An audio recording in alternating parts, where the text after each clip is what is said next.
And a good morning. We're live, Aired Out Podcast, live from the ASB Financial Studios, Fly in the Wall Productions, Main Street, Barrie, Vermont. An absolutely beautiful day. Cody Morrison with us this morning on this Monday, and a little bummed out, bud. This is it for you and I for the Barrie Business Hour. I mean, of course, we're gonna stay in touch. Yeah, I'll still be here to troll on your page. I know you will. I don't doubt it. I've been waiting. I don't doubt it. Plenty of sunshine today. Highs around 73. It's going to be just beautiful. A few clouds tonight, 46. And then tomorrow, cloudy and 74.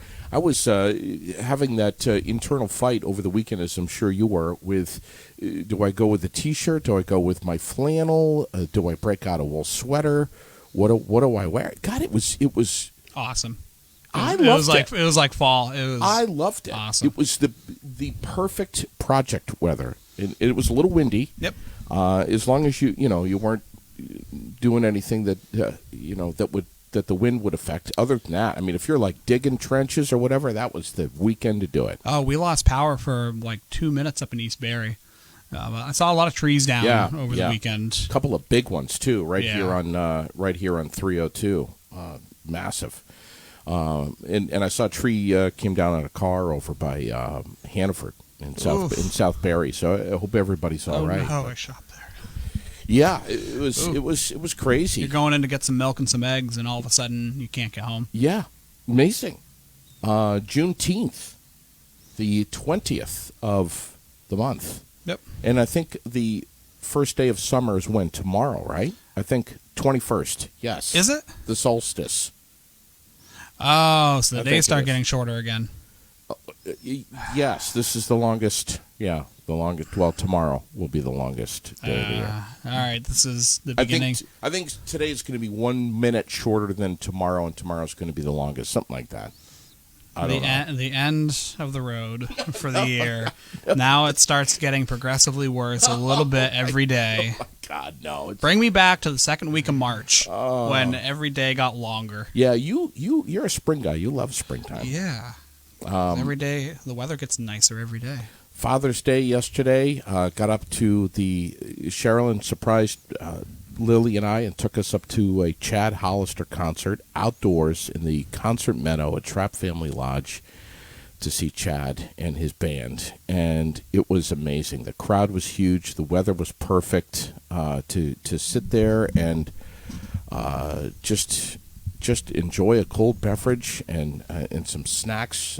We had a nice little picnic, and Sherilyn really surprised me yesterday. It was wonderful. Yeah, so the nice Sunday. Yeah, I went over to the family farm over in Monroe. You did, and helped out some chores for a little bit, and saw some cows, and saw my dad, and did the farm thing for a couple hours. You're an old farm boy, aren't you? Oh yeah, yep. Grew up cleaning them, feeding them, herding them, wrestling them on occasion. Do you say so boss? What? Do you when you're getting the cows to come to you? Do I say what? So boss. Yeah. No. No. What do you say? You just go. No. Oh man. Oh my Monday God. Morning. I know. You're already doing cow noises. Sherilyn, I'm sorry. Oh jeez. Listen, over the weekend, we had some rather difficult news. We had a local drug overdose with a fatality resulting, which is just tragic. We had 2 shootings in Washington County, both under investigation, developing stories, and we are watching the news organizations very carefully, and Raylene has been posting stuff up over the weekend so quickly, lightning fast. So keep watch of the page for updates in that department. So this is it for you. We've reached the end of the line for Cody Morrison as the executive director of the Barrie Area Development, and you're going to be setting some sails for. Yeah, so today is actually my last day, so I wanted to go out with a bang here. Wow. And come in and hang out with you on a holiday. Yeah. So you're leaving your post and you're headed to New Hampshire. Yep. Okay. Yep. So heading back across the river. So I'm not sure if that's enough to get you exiled or banned from coming back here. I know it can be rather contentious in some circles here, but it's very bittersweet. There are a lot of great people up here. The economy is doing very well up here. Even in spite of everything that's kind of going on outside of here. I know the Fed raised rates another 0.75% last week, which is going to impact everything from car loans to credit cards to mortgages. But hopefully that slows down the housing market. Yeah. But you're starting to see some houses that are on the market for a week, for 2 weeks. Not everything is being sold within a day. Maybe that means you can do things like get a home inspection. Right. Or like local people will be able to go out and buy a home. Yeah.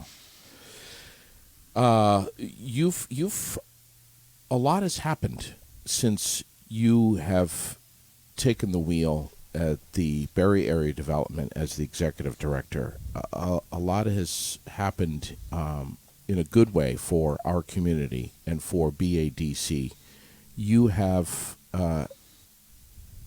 been behind much of the great change that has occurred, and it has been significant, and ironically at a time during this pandemic where, let's be honest, so many organizations, public, private,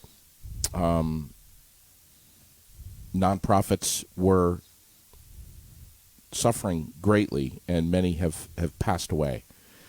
But you were able to not only steer the ship, but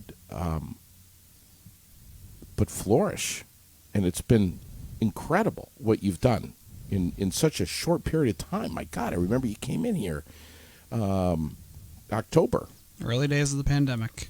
Yeah, and we just there was I think you being on the air here just kind of evolved into a natural thing because there was so much information that had to be conveyed to the public. I think the first time I came on here, I was talking about a stimulus bill right around the time of the 2020 election. Yeah. And I came on talking about the Paycheck Protection Program. Yeah, PPP. Yeah, the PPP program being replenished.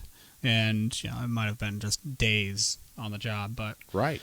I was able to hit the ground running, but luckily, for pandemic purposes, luckily we had some strong civic leaders, community leaders here. Right. And I know the very beginning parts of the pandemic, I was on the other side of the river, but you had people like Tracy Lewis that were able to be here during the early parts, during the business shutdown phase. That's right. And we're able to get information out to businesses. We're able to help them navigate all of the craziness that was going on. Right.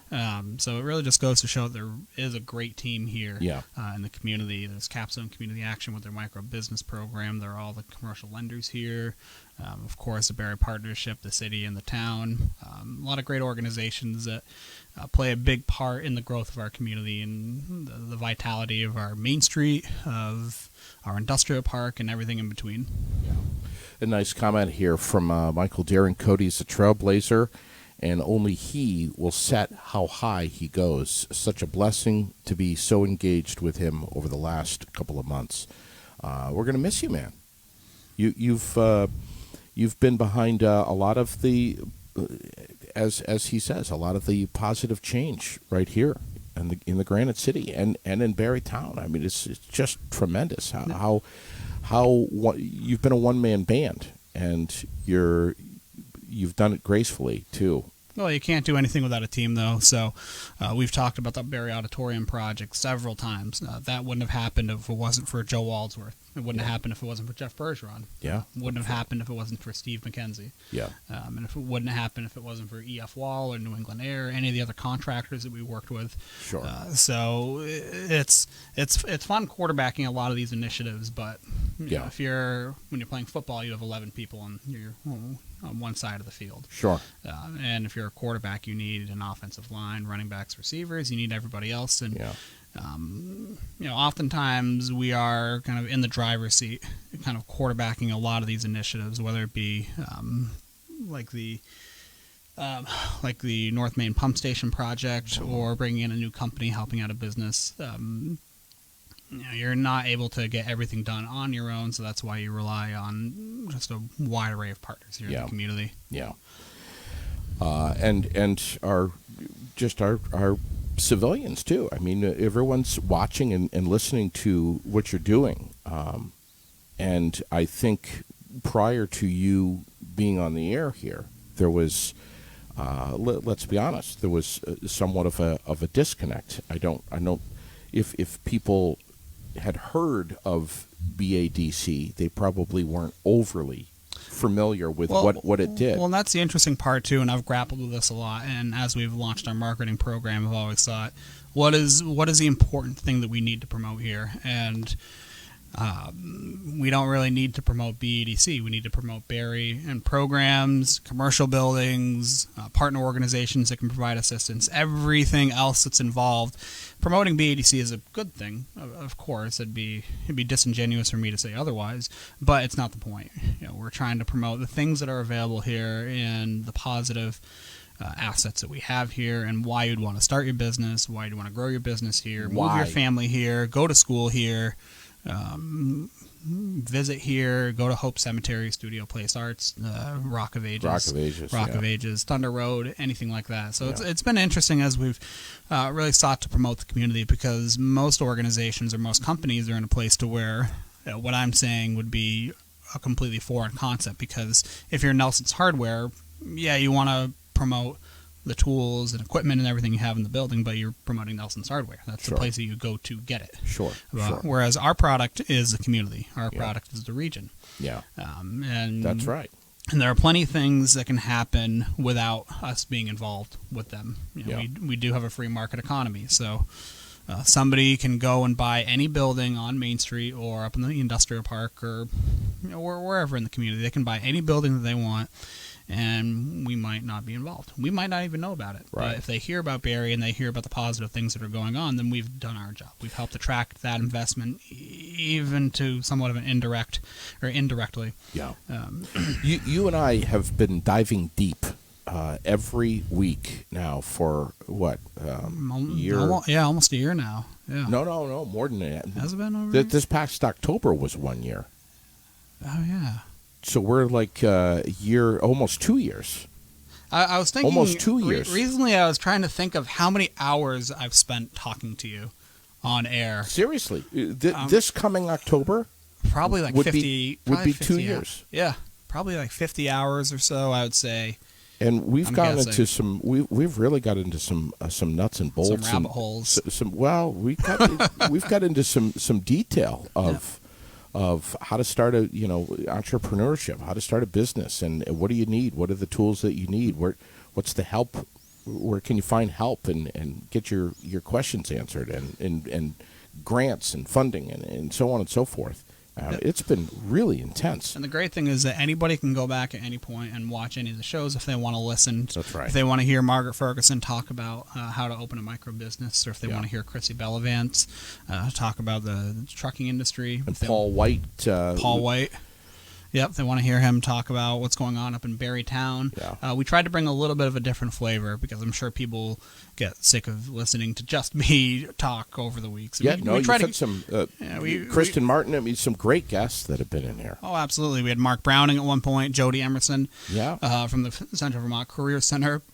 I think Paul was our only repeat guest, only repeat guest that I had.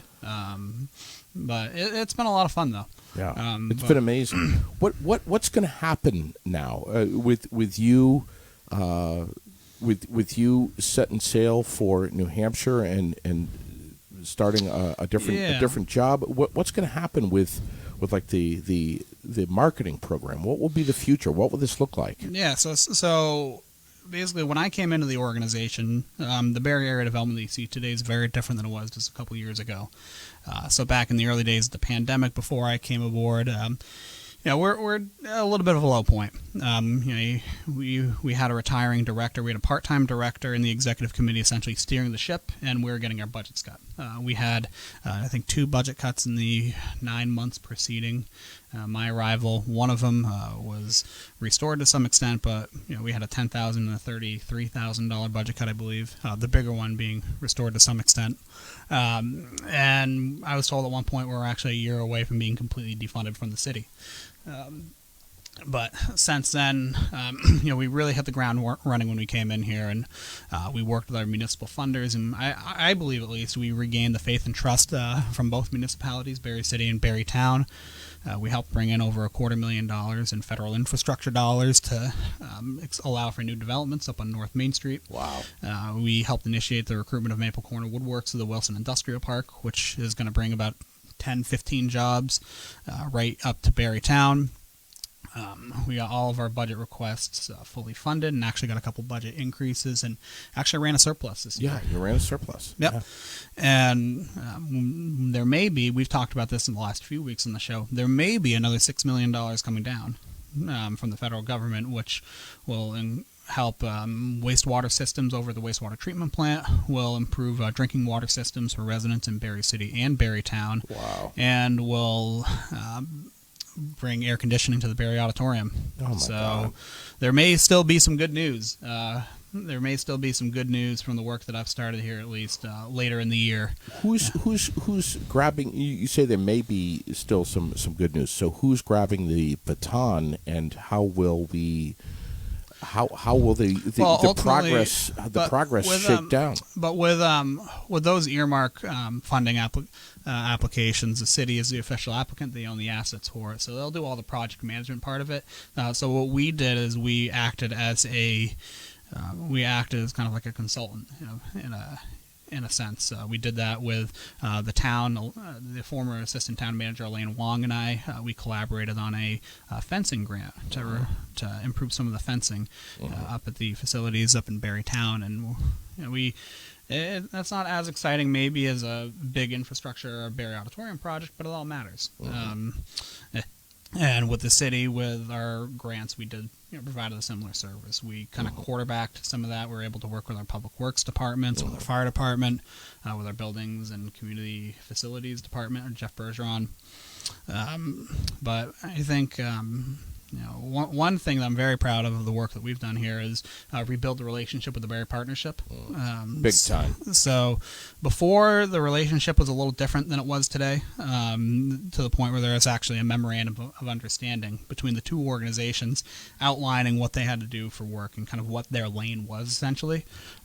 So that's something that Tracy and I never did. Because we had a mutual understanding of what needed to be done for the community, what our skills were, and where we could help out, where we can contribute, and the two organizations collaborated on a lot over the last couple of years. We talked about Little Buddy Beauty Supply. That's one business that we've worked with. Tracy helped with some of their marketing stuff. I helped with some of their finance stuff. Margaret Ferguson helped with some of their business development stuff, and that's a good success story. Imperative that each of you have a great relationship. Yep. And we shared 3 work-based learning students over the year. One of them we're working on getting a position right now here in the downtown so that they can grow their business management skills. Wow. We collaborated on, as you mentioned earlier, a lot of business assistance and kind of business development activities. But a cool thing that we did collaborate on, which we've talked about here before, is a marketing grant. So we talked about the marketing program. We're able to work with the Barre Partnership to help them secure a grant to expand the farmers market last year. And they did a lot of the legwork they did all the legwork for implementing it, but we were able to help leverage some of our Barre Rock Solid marketing funding, and we were able to help put the application together. And that a little bit of a smaller grant compared to some of the bigger infrastructure grants that we've got, but that's really grown the farmers market. I think there's something like 24 vendors on the books this year. So if you go on Wednesday afternoon, if you're walking here, you're going to see a couple vendors out actually on Main Street, right under the Beltrami buildings, a little awning there. So we have vendors spilling out beyond just the Pearl Street Pedway. Good. So we're getting more diverse vendors. We're getting more people from communities from farther away. I went there last week and I bought lamb. I bought ground lamb. Wow. Like I think it's a farm from Montpelier, I believe, or East Montpelier. But there's a lot of cool stuff there. There's some, there are plenty of vendors that returned from last year, but there's also a fair amount of new ones as well. Yeah. So that was an exciting bit of business that we Something did. I wish that we could have throughout the entire year. Yep. And holy crap. Raylene just handed me a note. You know that she's the analytics queen among many other things. Well, I see the sticky note come over and I start to worry. Oh no, did someone call and is someone mad? But actually, yeah, what's on your little note right there? She wears many hats, and she knows analytics better than she watches everything. You and I have done 93 shows, which includes today. 93 shows. 93 shows and 107.3 hours. Wow. 107 hours. You say dude. So far, I might apply for that Barrytown rec director job, as we talked about it last week, so who knows? I might be back for that. Oh, my God. Don't want to... I'm going to have to be... Right. 107 hours. I remember one day we went almost 2 hours, over 2 hours one day. I remember because I got stuck in a rabbit hole. Oh yeah, I was right up to the knee. Oh, I couldn't get out. I tried to tell you to stop digging, but I was stuck. We're getting. It was about that Newbury building. It was. Yeah. But that shows. I think you got. I think you got pissed at me that day. I think you were pissed. No, I couldn't say mad at you. No, I just kick you. But I get my aggression out under the table here. But I was worked up about the Newberry's building big time, and at one point you were just trying to grab the wheel and steer away, and I just jerked the wheel back from you. Just trying to help you from steering, trying to pull you away from the ditch.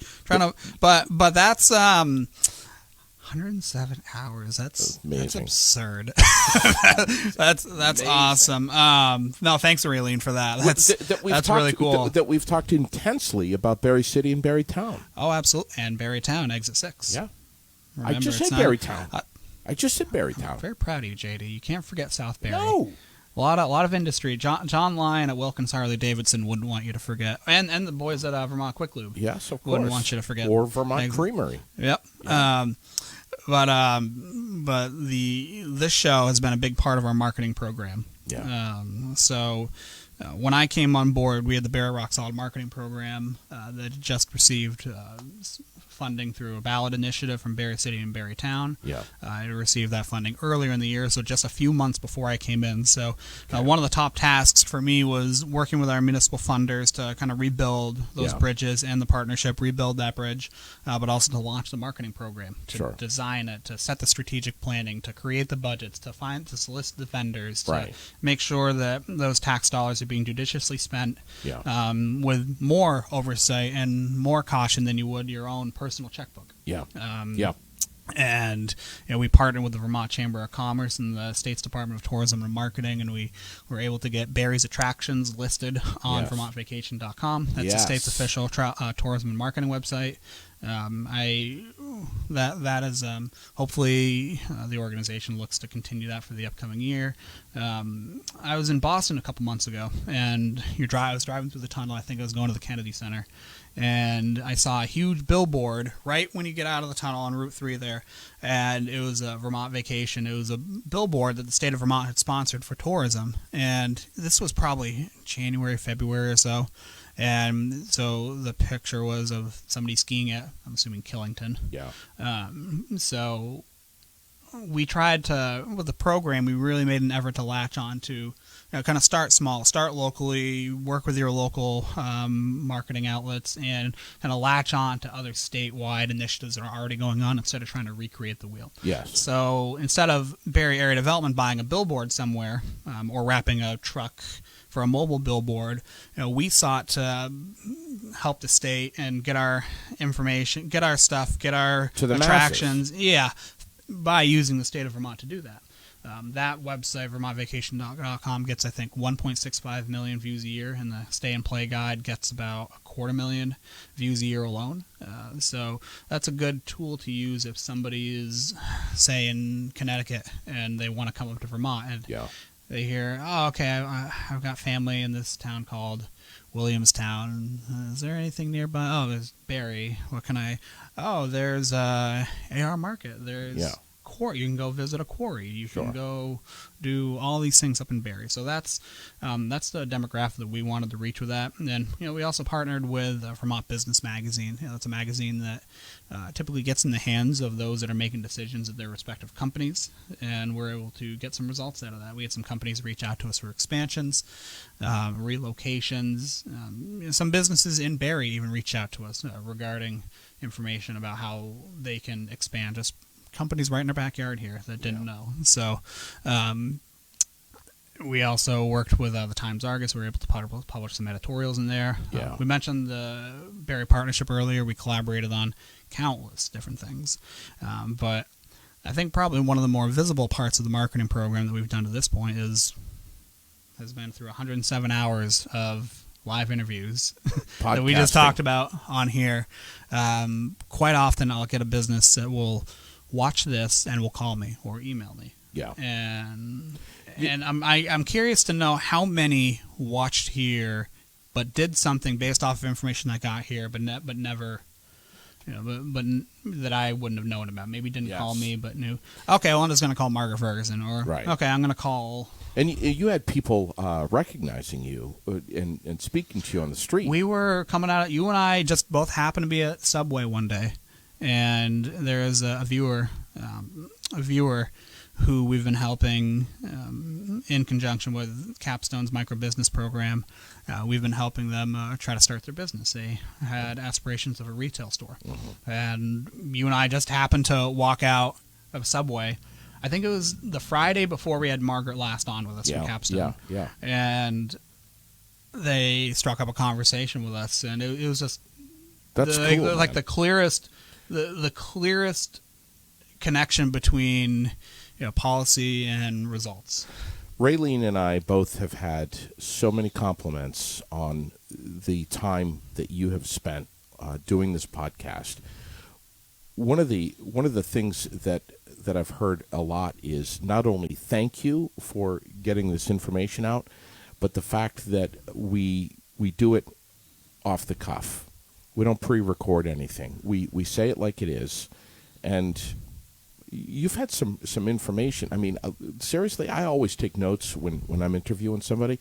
I've taken more notes chatting with you and learning stuff from you while we're live. That more than I ever have, I think, anybody else. Yeah, and that is a very critical skill that somebody in my role can have, is being able to take the acronyms and the boring policy stuff that's coming out of Washington and Montpelier and at a city hall or the town hall, and normalizing it, break it down, make it make sense. How break it down, because we could just publish memos all day. Yeah. We could send out email blasts all day about memos. That's right. And just drown people in information, and that be it. But right. People consume media. People learn in very many different ways. Yeah. And we've had fun doing it. Yep. And not many forms of media, not many forms of kind of public information are as interactive as the podcast has been here. Josh Howard has asked me about Home Depot probably 78 times on here. Right.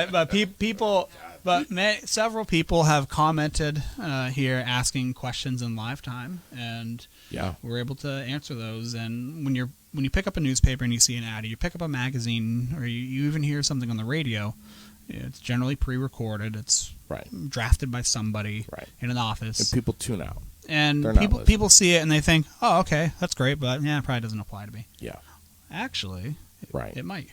How many times, how many businesses over the last 2 years have thought that a grant program doesn't apply to them? With COVID, grants for businesses are very few and very far between and really limited to targeted sectors of the economy. Yeah. But how many people, we've talked about the Embrace grant so many times, so many times, and if you read something about micro business grant, $5,000, you can apply. Your average person, your average business owner is going to look at that and think, okay, it's too good to be true. Businesses don't get grants. Right. But if they were to tune in here, they say, oh, how easy it was. Yeah. Oh, okay.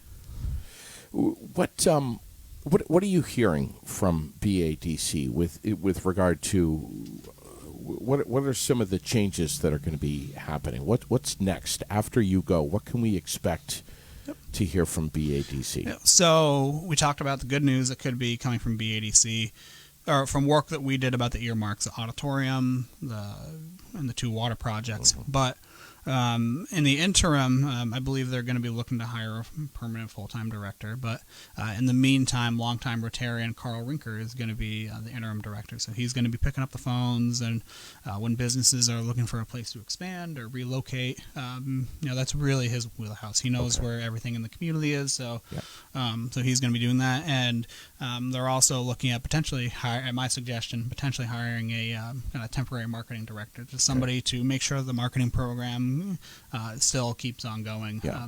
But if and when they do find that permanent person to replace me, hopefully they're able to revive the Barry Business Hour show. Yeah. And keep the edge sharp. Oh, absolutely. But the organization right now, when I came in, we had there wasn't as much activity coming on a day-to-day basis as there will be starting tomorrow. When I officially hand over the keys, offer my condolences to Carl Rinker, and and go across the river. I say that jokingly. He's really coming into a great situation here, and beginning of the fiscal year too. So he'll be in good shape. The organization's in good shape. We've really come a long way in the last couple of years. You've invested so much time, so many late nights, so many hours, 107 just on the podcast alone, but. 2.5 weeks of working. Just here. Actually, nearly 3 weeks of working. Of just podcasting. My God. What with all of this heart and time and investment you deeply care. You've got so much soul into this. What stepping away and going, what would you love to see happen with BADC if you were to glance over your shoulder and look back, or see on social media? What changes would you love to see go forward? Because you've planted some amazing seeds. Well, you want to see the community grow. You want to see the community continue to thrive, the local businesses continue to expand, continue to stay afloat, and continue to do well. I know everything, the public health situation, the economy may be a little more screwy today than it was a couple of years ago when I came in, I guess. But I know with BADC, they're looking at nothing but continued growth and continued development of the marketing program and more sophistication of their services. We really got into the housing issue during the time that I was here in workforce development and childcare. Those are the top 3 economic development issues: housing, workforce development, childcare. So those are directions that I think any economic development entity needs to continue to move down the path of, because traditionally business recruitment and building industrial buildings, things of that nature, that's kind of the old school synonym when it comes to what economic development corporations do. But right now it would be tough for us to recruit an employer bringing 500 people to come and work here. Right. Just because where are you going to find those 500 people? Yeah. But which is why, with birth rates being lower, we need to work on residential retention and keeping high school graduates and college graduates here, and also developing the systems and developing the places for newcomers to live and to raise a family. Right. Childcare centers are becoming oversubscribed. So we've been working with the Montessori school, trying to support their expansion as much as possible so that they can expand their universal pre-K and childcare spacing. Yeah. We supported the Central Vermont Career Center with their programming, the Vermont Granite Museum with their Stone Art School. We supported their project, a couple of their projects. Oh, it's huge. For the granite industry and the stone arts industry. And I've been part of a couple committees in the Housing Task Force. David Sickle, who's actually a BDC board member, he's one of those guys that's retired but works more than he did when he was working, because he's one of those guys we've talked about, like Lucas Herring, and Bob Nelson. People that permanently have their arm stuck in the up position, that always raise their hand when something needs.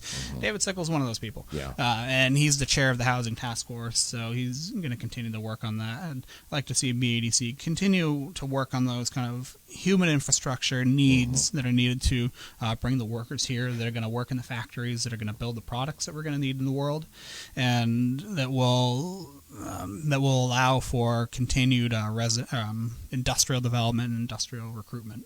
How strongly do you feel that BADC going forward has to continue to foster a solid relationship with the Barry Partnership?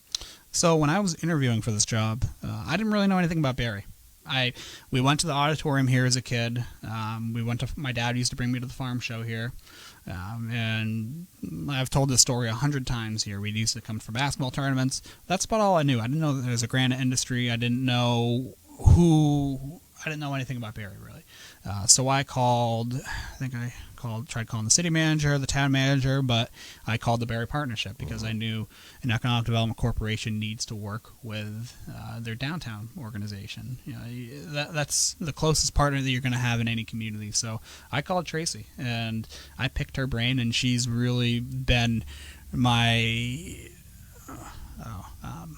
lifeline here. She's really steered me in the right direction, whether it's finding out who to call, what's the backstory on a certain business.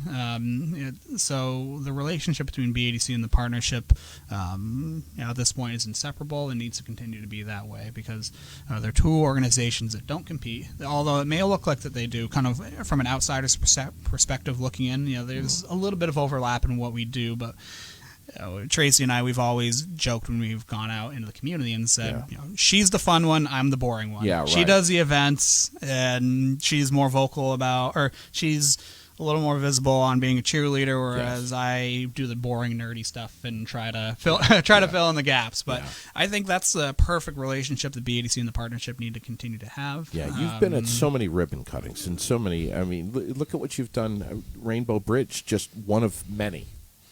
Yep. Many. Yep, and that's an organization that we're proud to. We actually met Greg through here. Yeah. So that's another the success that we're able to help with Greg, and even just helping him get paperwork for his sign permit. Yeah. Just something as little and what could be from the outside could be seen as insignificant like that. Yeah. Means the world to somebody like Greg or any small business owner. You can't put a dollar sign to something like that. Yeah. But we met Greg through the show, so that's a success that we've had with the Barry Rock Solid program. Sure. But you can't. Economic development is a team sport. We talked about we gave the quarterback analogy earlier. With the auditorium, couldn't have done that without the city manager, the deputy fire chief, and Jeff Bergeron. Yeah. So anything takes collaboration.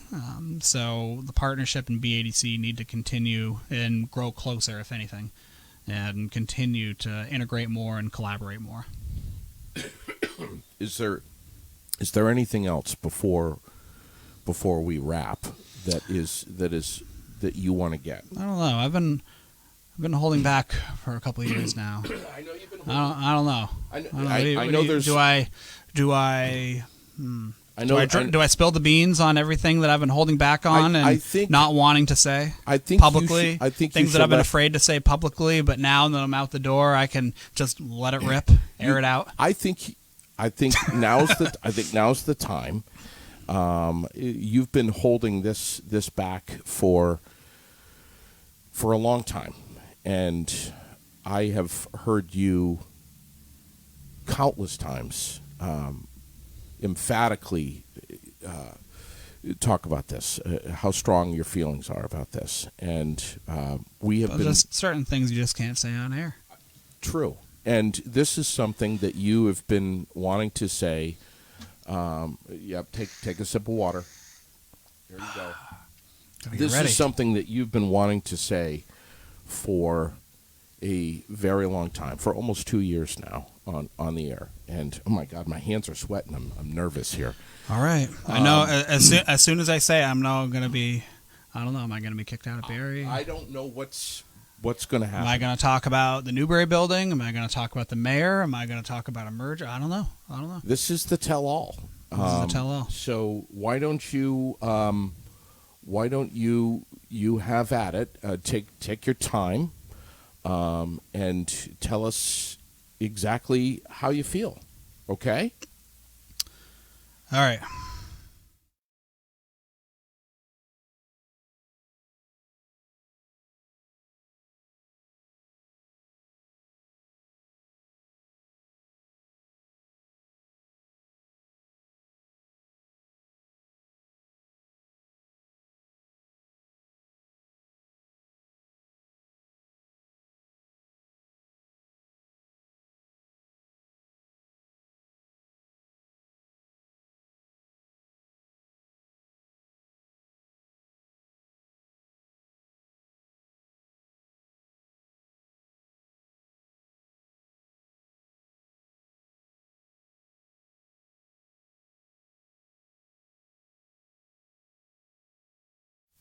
And that's why I think Pearl Street Pizza is the best pizza in Barrie.